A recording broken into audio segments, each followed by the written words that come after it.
No writer should ever feel uncomfortable in any writer's room, ever. Period. The end. No excuses. Sorry, not buying it.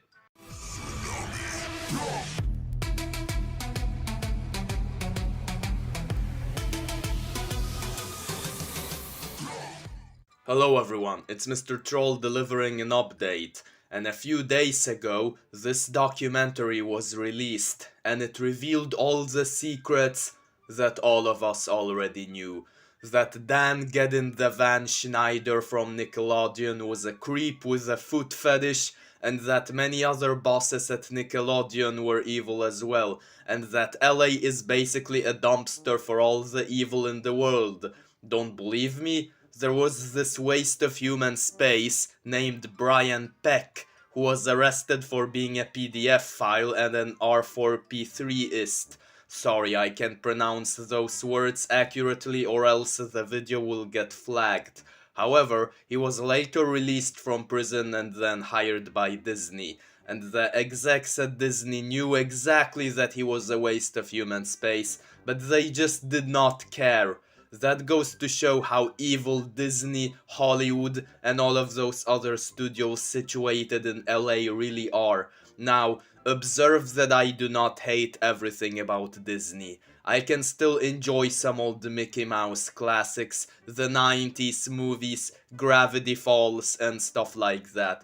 But unfortunately, the company happened to be located in the dumpster of all the evil in this world, and that is why this iconic company eventually became corrupt.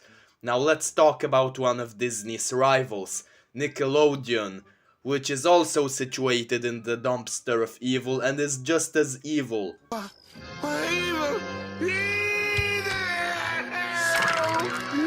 Dan Schneider used to work there and created timeless classics such as Drake and Josh and iCarly.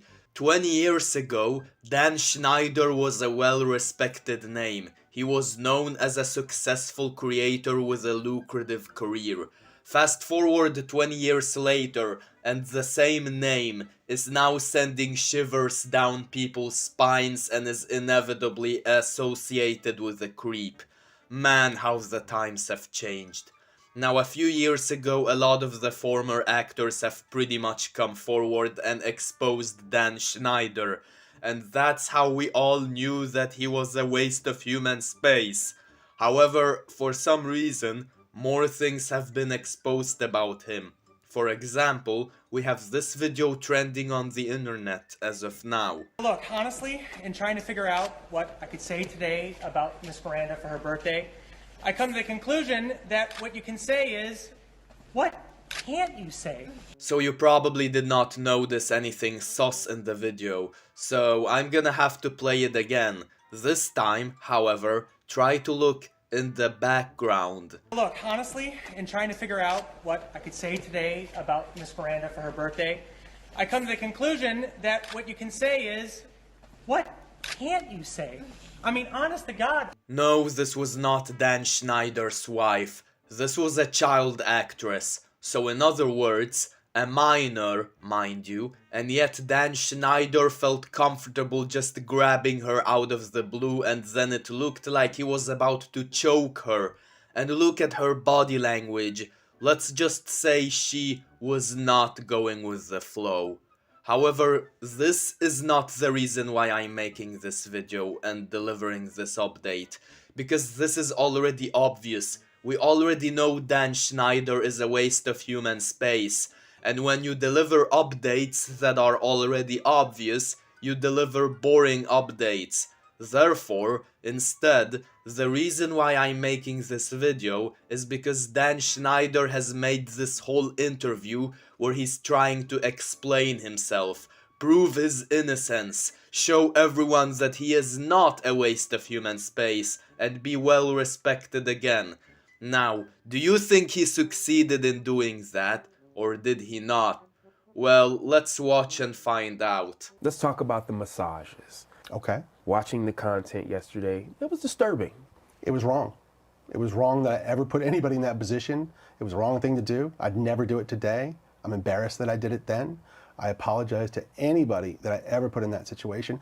Dan, talk to me about the writer's room. From what I saw, not cool. No, no, and I don't mean to cut you off, but if I can cut right to the chase, let me just say, no writer should ever feel uncomfortable in any writer's room, ever, period, the end, no excuses. So, for the most part, what Dan Schneider is saying here sounds good. He feels remorseful for the actions he has done, he acknowledges that no writer should ever feel uncomfortable, and all that. It's just that there's this one tiny little detail here that makes everything he says meaningless, and that is the fact that he is lying. You see, anyone in his position would say such profound phrases such as "I did wrong," "I am remorseful," and "I take accountability," so that someone can accept them. But typically, those are just words, empty words, with no meaning behind them. I cut it. I want my shows to be popular. I want everyone to like. The more people who like the shows, the happier I am. Yeah. So if there's anything in a show that needs to be cut because it's upsetting somebody, let's cut it. So I think it's big for you to say with your work, if it's viewed as that today, you don't have a problem. Cut it. Cut it. I mean, that's a solution. The last thing I want to ever do Yeah. is put any content in a show that's going to upset my audience and make them want to turn off the TV. So Dan Schneider wants to cut all the inappropriate jokes in his shows that have aged poorly, such as that scene with Ariana Grande and a potato. And that is a perfect solution to prevent the viewers from getting traumatized. However, it does not prevent the child actors from getting traumatized. They still had to film all those scenes back in the day. And I talked, and he told me what had happened.